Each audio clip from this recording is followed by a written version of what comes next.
Hello ಕನ್ನಡಿಗ ಶರಣು ಶರಣಾರ್ಥಿ ಪ್ರೀತಿಯ ಸ್ನೇಹಿತರೆ, ಇವತ್ತಿನ ನಮ್ಮ ಒಂದು ಜಾಬ್ ಸರ್ಚ್ ಏನು ವಿಶೇಷ ಮಾಹಿತಿಯಪ್ಪ ಅಂತಂದರೆ ಗೋವಾ ಶಿಪ್ಯಾರ್ಡ್ ಲಿಮಿಟೆಡ್ ಸ್ನೇಹಿತರೆ. ಹೌದು, ಈ ಗೋವಾ ಶಿಪ್ಯಾರ್ಡ್ ಲಿಮಿಟೆಡ್ ಅನ್ನೋದೇನಿದೆ ಗೌರ್ಮೆಂಟ್ ಆಫ್ ಇಂಡಿಯಾ ಅಂಡರ್ಟೇಕಿಂಗ್ ಇರ್ತಕ್ಕಂಥ ಒಂದು ಗೋವಾದಲ್ಲಿರ್ತಕ್ಕಂಥ ಒಂದು ಸಂಸ್ಥೆ ಆಗಿದೆ ಸ್ನೇಹಿತರೆ.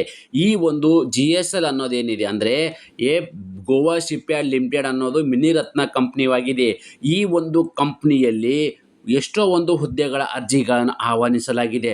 ಅದರಲ್ಲಿ ಬಹುಮುಖ್ಯವಾಗಿ ಇಂಜಿನಿಯರಿಂಗ್ ಮಾಡಿರ್ತಕ್ಕಂಥವ್ರು, ಡಿಪ್ಲೊಮಾ ಮಾಡಿರ್ತಕ್ಕಂಥವ್ರು, ಪದವಿ ಪಾಸಾಗಿರ್ತಕ್ಕಂಥ ಅಭ್ಯರ್ಥಿಗಳು ಈ ಒಂದು ಹುದ್ದೆಗೆ ಅರ್ಜಿ ಸಲ್ಲಿಸಬಹುದು. ಹಾಗಾದರೆ ಓವರಾಲ್ ಆಗಿ ಯಾವೆಲ್ಲ ಒಂದು ಕ್ವಾಲಿಫಿಕೇಷನ್ ಆಗಿರಬೇಕಾಗತ್ತೆ, ಯಾವ ವಯೋಮಿತಿ ಒಳಗಡೆ ಇರ್ತಕ್ಕಂಥ ಅಭ್ಯರ್ಥಿ ಅರ್ಜಿ ಸಲ್ಲಿಸಬಹುದು, ಆಯ್ಕೆ ಇರ್ತಕ್ಕಂಥ ಅಭ್ಯರ್ಥಿಗಳಿಗೆ ಪ್ರತಿ ತಿಂಗಳು ಸಿಗ್ತಕ್ಕಂಥ ಒಂದು ವೇತನ ಮತ್ತು ಕೂಲಂಕುಷವಾಗಿ ನೋಟಿಫಿಕೇಷನ್ ವಿವರವನ್ನು ನಾನು ನಿಮಗೆ ಈ ವಿಡಿಯೋದಲ್ಲಿ ತಿಳಿಸ್ಕೊಡ್ತಾ ಇದ್ದೇನೆ. ಅದಕ್ಕಿಂತ ಮುಂಚಿತವಾಗಿ ನಮ್ಮ ಯೂಟ್ಯೂಬ್ ಚಾನಲ್ಗೆ ಮೊದಲ ಬಾರಿ ಭೇಟಿ ನೀಡಿದರೆ ಸಬ್ಸ್ಕ್ರೈಬ್ ಜೊತೆಗೆ ಬೆಲ್ ಐಕನ್ ಕ್ಲಿಕ್ ಮಾಡೋದನ್ನು ಮರೆಯಬೇಡಿ. ಯಾಕಪ್ಪ ಅಂದರೆ ಪ್ರತಿನಿತ್ಯ ನಾವು ಕೇಂದ್ರ ಸರ್ಕಾರ ಮತ್ತು ರಾಜ್ಯ ಸರ್ಕಾರದ ಹೊಸ ಹೊಸ ಉದ್ಯೋಗ ಮಾಹಿತಿ ಕೊಡೋದರಿಂದ ತಪ್ಪದೇ ನೋಟಿಫಿಕೇಷನ್ ನಿಮಗೆ ಮೊದಲಿಗೆ ಬರಲಿದೆ.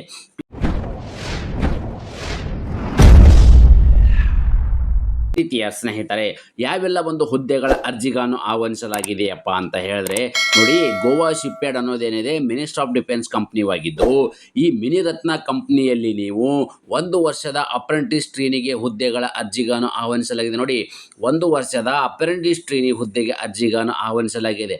ಹಾಗಾದರೆ ಯಾವೆಲ್ಲ ಒಂದು ಟ್ರೇಡನ್ನು ಮಾಡಿರ್ತಕ್ಕಂಥ ಅಭ್ಯರ್ಥಿಗಳು ಅಥವಾ ಯಾವೊಂದು ಕ್ವಾಲಿಫಿಕೇಷನ್ ಮಾಡಿರ್ತಕ್ಕಂಥ ಅಭ್ಯರ್ಥಿಗಳು ಹುದ್ದೆಗೆ ಅರ್ಜಿ ಸಲ್ಲಿಸಬಹುದು, ಎಷ್ಟು ವೇಕೆನ್ಸಿಗಳಿದ್ದಾವೆ, ಅವರಿಗಿರ್ತಕ್ಕಂಥ ಸ್ಟೈಪಂಡ್ ಏನು ಮತ್ತು ಕ್ವಾಲಿಫಿಕೇಷನ್ ಏನಿರಬೇಕಾಗುತ್ತೆ ಮತ್ತು ಅವರಿಗಿರ್ತಕ್ಕಂಥ ಒಂದು ಎಷ್ಟು ವರ್ಷದ ಒಂದು ಅಪ್ರೆಂಟಿಸನ್ನು ಹೊಂದಿರ್ತಾರೆ, ಇದರ ಬಗ್ಗೆ ನಾವಿಲ್ಲಿ ಕೂಲಂಕುಷವಾಗಿ ಮಾಹಿತಿಯನ್ನು ನೋಡೋದಾದರೆ ತಾವುಗಳು ಇಲ್ಲಿ ಫುಲ್ ಈ ಒಂದು ಚಾರ್ಟಲ್ಲಿ ವಿವರವನ್ನು ತಾವುಗಳು ಗಮನಿಸ್ತಾ ಇದ್ದೀರಿ. ಹಾಗಾದರೆ ನಾನು ನಿಮಗಿಲ್ಲಿ ಒಂದೊಂದೇ ಅಂದರೆ ಕೂಲಂಕುಷವಾಗಿ ಒಂದೊಂದನೇ ಮಾಹಿತಿ ಹೇಳ್ತಾ ಇರ್ತೀನಿ, ಗಮನಿಸಿ. ಮೊದಲನೇದಾಗಿ ಏನಪ್ಪ ಅಂದರೆ ಗ್ರ್ಯಾಜುಯೇಟ್ ಇರ್ತಕ್ಕಂಥ ಅಂದರೆ ಇಂಜಿನಿಯರಿಂಗ್ ಬಿ ಟೆಕ್ ಆಗಿರ್ತಕ್ಕಂಥ ಅಭ್ಯರ್ಥಿಗಳು ಈ ಒಂದು ಹುದ್ದೆಗೆ ಅರ್ಜಿಗಳನ್ನು ಸಲ್ಲಿಸಬಹುದು. ನೋಡು, ಬಿ ಟೆಕ್ ಆಗಿರ್ತಕ್ಕಂಥ ಅಭ್ಯರ್ಥಿಗಳು. ಹಾಗಾದರೆ ಮೆಕ್ಯಾನಿಕಲ್ ಇಂಜಿನಿಯರಿಂಗ್ ಇರ್ತಕ್ಕಂಥವರಿಗೆ 6 ಹುದ್ದೆಗಳು ಇರ್ತಕ್ಕಂಥದ್ದು, ಎಲೆಕ್ಟ್ರಿಕಲ್ ಆ್ಯಂಡ್ ಎಲೆಕ್ಟ್ರಾನಿಕ್ಸ್ ಇಂಜಿನಿಯರಿಂಗಿಗೆ 4 ಹುದ್ದೆಗಳು, ಎಲೆಕ್ಟ್ರಾನಿಕ್ಸ್ ಆ್ಯಂಡ್ ಟೆಲಿಕಾಮ್ ಇಂಜಿನಿಯರಿಂಗು ಮತ್ತು ಎಲೆಕ್ಟ್ರಾನಿಕ್ಸ್ ಕಂಪ್ಯೂಟರ್ ಸೈನ್ಸ್ಗೆ 2 ಹುದ್ದೆಗಳು, ಓಕೆ, IT ಕಂಪ್ಯೂಟರ್ ಇಂಜಿನಿಯರಿಂಗ್ಗೆ 2 ಹುದ್ದೆಗಳು, ಸಿವಿಲ್ ಇಂಜಿನಿಯರಿಂಗ್ಗೆ 1 ಹುದ್ದೆಗಳು.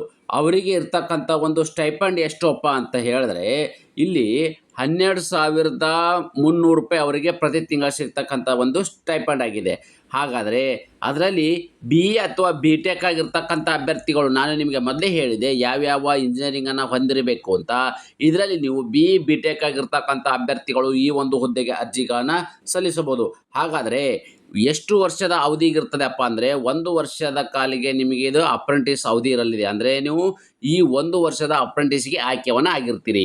ಅದೇ ರೀತಿ ಡಿಪ್ಲೊಮಾ ಪಾಸಲ್ಲಿ ಅಂದರೆ ಡಿಪ್ಲೊಮಾದಲ್ಲಿ ಏನೇನು ವಿಶೇಷ ಅಂದರೆ ಇದರಲ್ಲಿ ಯಾರ್ಯಾರು ಕ್ವಾಲಿಫಿಕೇಷನನ್ನು ಹೊಂದಿರತಕ್ಕಂಥ ಅಭ್ಯರ್ಥಿಗಳು ಈ ಒಂದು ಹುದ್ದೆಗೆ ಅರ್ಜಿಗಳನ್ನ ಸಲ್ಲಿಸಬಹುದು. ಟೆಕ್ನಿಷಿಯನ್ ಅಪ್ರೆಂಟಿಸ್ ಡಿಪ್ಲೊಮಾ ಕ್ವಾಲಿಫಿಕೇಷನ್ ಅಂದರೆ ಈ ಒಂದು ಟೆಕ್ನಿಷಿಯನ್ ಡಿಪ್ಲೊಮಾ ಆಗಿರ್ತಕ್ಕಂಥ ಅಭ್ಯರ್ಥಿಗಳಿಗೆ ಕೂಡ ಮೆಕ್ಯಾನಿಕಲ್ ಇಂಜಿನಿಯರಿಂಗ್ ಆಗಿದ್ದರೆ ಅವರಿಗೆ 3 ಹುದ್ದೆಗಳಿರ್ತಕ್ಕಂಥದ್ದು, IT ಕಂಪ್ಯೂಟರ್ ಆಗಿರ್ತಕ್ಕಂಥವರಿಗೆ 2 ಹುದ್ದೆಗಳು, ಡಿಪ್ಲೊಮಾ ಕ್ವಾಲಿಫಿಕೇಷನ್ ಆಗಿರ್ತಕ್ಕಂಥ ಅಭ್ಯರ್ಥಿಗಳಿಗೆ 5 ಹುದ್ದೆಗಳಿದ್ದು ಅವರಿಗಿರ್ತಕ್ಕಂಥ ಪ್ರತಿ ತಿಂಗಳ ಸ್ಟೈಪಂಡು 10,900 ರೂಪಾಯಿ ಅವರಿಗೆ ಸ್ಟೈಪಂಡ್ ಇರಲಿದೆ. ಅವರು ಇಲ್ಲಿ ಡಿಪ್ಲೊಮಾ ಇಂಜಿನಿಯರಿಂಗನ್ನು ಹೊಂದಿರತಕ್ಕಂಥ ಅಭ್ಯರ್ಥಿಗಳು ಯಾವ್ದು ಮೆಕ್ಯಾನಿಕಲ್ ಇಂಜಿನಿಯರಿಂಗು ಮತ್ತು IT ಇಂಜಿನಿಯರಿಂಗ್ ಕಂಪ್ಯೂಟರ್ನ ಹೊಂದಿರತಕ್ಕಂಥ ಡಿಪ್ಲೊಮಾ ಕೋರ್ಸ್ ಮಾಡಿರ್ತಕ್ಕಂಥ ಅಭ್ಯರ್ಥಿಗಳು ಈ ಒಂದು ಹುದ್ದೆಗೆ ಅರ್ಜಿ ಸಲ್ಲಿಸಬಹುದು. ಇವರಿಗೆ ಇಲ್ಲಿ 1 ವರ್ಷಕ್ಕೆ ಇವರು ಅಪ್ರೆಂಟಿಸನ್ನು ಇವರು ಮಾಡಬೇಕಾಗತ್ತೆ. ಅದೇ ರೀತಿ ಈ ಗ್ರ್ಯಾಜುಯೇಟ್ ಇರ್ತಕ್ಕಂಥ ಅಭ್ಯರ್ಥಿಗಳು ಅಂದರೆ ನಾನ್ ಇಂಜಿನಿಯರಿಂಗ್ ಇರ್ತಕ್ಕಂಥ ಗ್ರ್ಯಾಜುಯೇಟ್ ಇರ್ತಕ್ಕಂಥ ಅಭ್ಯರ್ಥಿಗಳು ಅಂದರೆ ನಾನ್ ಇಂಜಿನಿಯರಿಂಗ್ ಮಾಡಿರ್ತಕ್ಕಂಥ ಪದವಿಯಾಗಿರ್ತಕ್ಕಂಥ ಅಭ್ಯರ್ಥಿಗಳು, ಅವರಿಗೆ ಇರ್ತಕ್ಕಂಥ ಎಷ್ಟು ಹುದ್ದೆಗಳು 30 ಹುದ್ದೆಗಳಿರಲಿದೆ. ಇವರಿಗೆ ಇಲ್ಲಿ ನೋಡಿ, ನಾನ್ ಗ್ರ್ಯಾಜುಯೇಟ್ ಇರ್ತಕ್ಕಂಥ ಹುದ್ದೆಗೆ 30 ಹುದ್ದೆಗಳಿದ್ದು ಇವರಿಲ್ಲಿ 1 ವರ್ಷ ಇವರಿಗೆ ಇರ್ತಕ್ಕಂಥದ್ದು 2 ವರ್ಷದ ಇವರಿಗೆ ಅಪ್ರೆಂಟಿಸ್ ಟ್ರೈನಿಂಗ್ ಇರ್ತದೆ. 1 ವರ್ಷದ ಸ್ಟೈಪಂಡಿಗೆ ಇವರಿಗೆ 12,300 ರೂಪಾಯಿ ಕೊಟ್ಟರೆ ಮತ್ತು 2ನೇ ವರ್ಷ ಅವಧಿಗೆ 13,530 ರೂಪಾಯಿದು ಸ್ಟೈಪಂಡ್ ಇರಲಿದೆ. ಇವರಿಗೆ ಡಿಗ್ರಿ ಪಾಸ್ ಆಗಿರ್ತಕ್ಕಂಥ ಅಭ್ಯರ್ಥಿಗಳಿಗೆ 2 ವರ್ಷಗಳ ಕಾಲ ಅಪ್ರೆಂಟಿಸನ್ನು ಇರ್ತದೆ.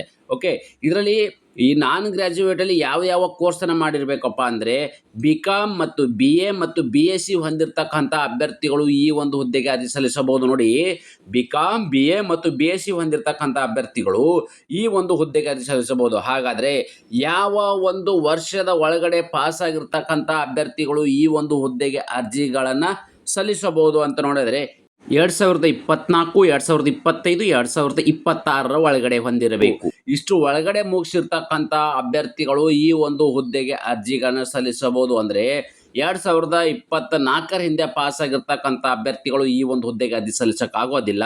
2024, 25 ಮತ್ತು 26 ಒಳಗಡೆ ಪಾಸ್ ಆಗಿರ್ತಕ್ಕಂಥ ಅಭ್ಯರ್ಥಿಗಳು ಈ ಒಂದು ಹುದ್ದೆಗೆ ಅರ್ಜಿಗಳನ್ನು ಸಲ್ಲಿಸಬಹುದು.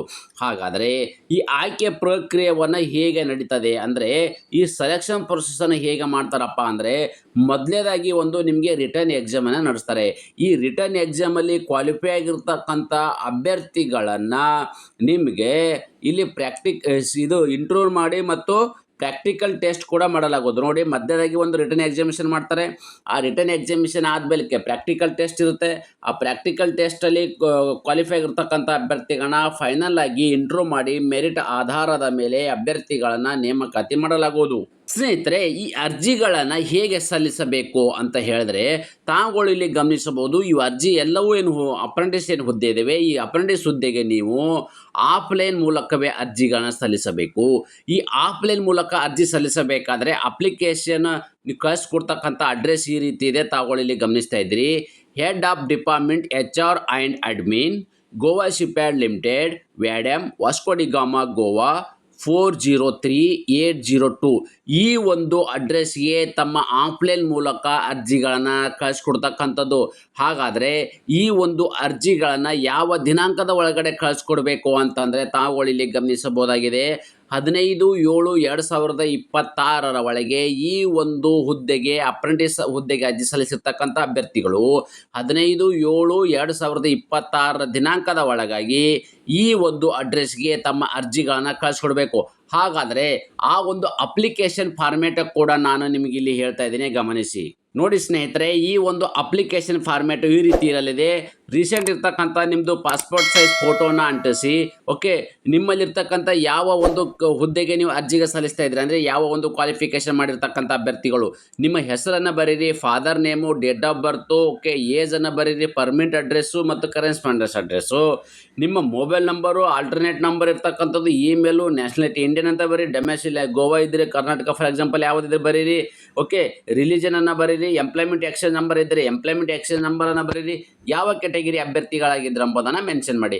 ಇದಾದ ನಂತರ ನಿಮ್ಮಲ್ಲಿರ್ತಕ್ಕಂಥ ಈ ಡೀಟೇಲ್ಸ್ ಆಫ್ ಎಕ್ಸಾಮಿನೇಷನ್ ಪಾಸ್ ಅಂದರೆ ಯಾವ್ಯಾವ ಕ್ವಾಲಿಫಿಕೇಷನ್ ಹೊಂದಿದ್ದೀರಿ, ಯಾವ ವರ್ಷದಲ್ಲಿ ಈ ಸಬ್ಜೆಕ್ಟ್ಗಳನ್ನು ಮಾರ್ಕ್ಸ್ ಎಷ್ಟಿದ್ದೇವೆ, ಎಷ್ಟು ತೊಗೊಂಡಿದ್ದೀರಿ, ಓಕೆ, ಎಷ್ಟು ಪರ್ಸೆಂಟೇಜ್ ಇದೆ, ಯಾವ ಯೂನಿವರ್ಸಿಟಿಯಲ್ಲಿದ್ದೀರಿ, ಈ ಡೀಟೇಲ್ಸ್ ಆಗಿ ನೀವು ಇಲ್ಲಿ ಕ್ವಾಲಿಫಿಕೇಷನನ್ನು ಇಲ್ಲಿ ಎಂಟ್ರಿ ಮಾಡಿ.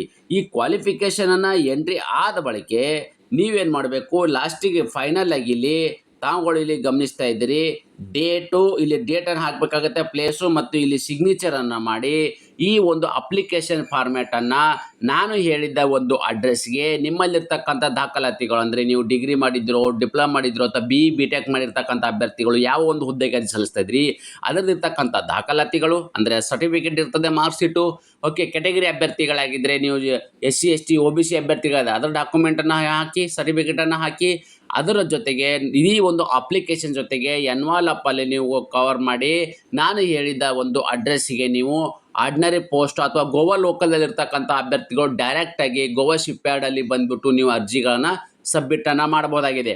ಅದೇ ರೀತಿ ನಾನು ಕೊಟ್ಟಿರ್ತಕ್ಕಂಥ ಉದ್ಯೋಗ ಮಾಹಿತಿ ನೀವು ಇಷ್ಟಪಡ್ತೀರಿ ಎಂದು ಭಾವಿಸುತ್ತೇನೆ. ಈ ಉದ್ಯೋಗ ಮಾಹಿತಿ ನಿಮಗೆ ಇಷ್ಟವಾದರೆ ನಿಮ್ಮ ಫ್ಯಾಮಿಲಿಗೂ ಫ್ರೆಂಡ್ಸ್ಗೂ ಶೇರ್ ಮಾಡೋದನ್ನು ಮರೆಯದಿರಿ. ಧನ್ಯವಾದ.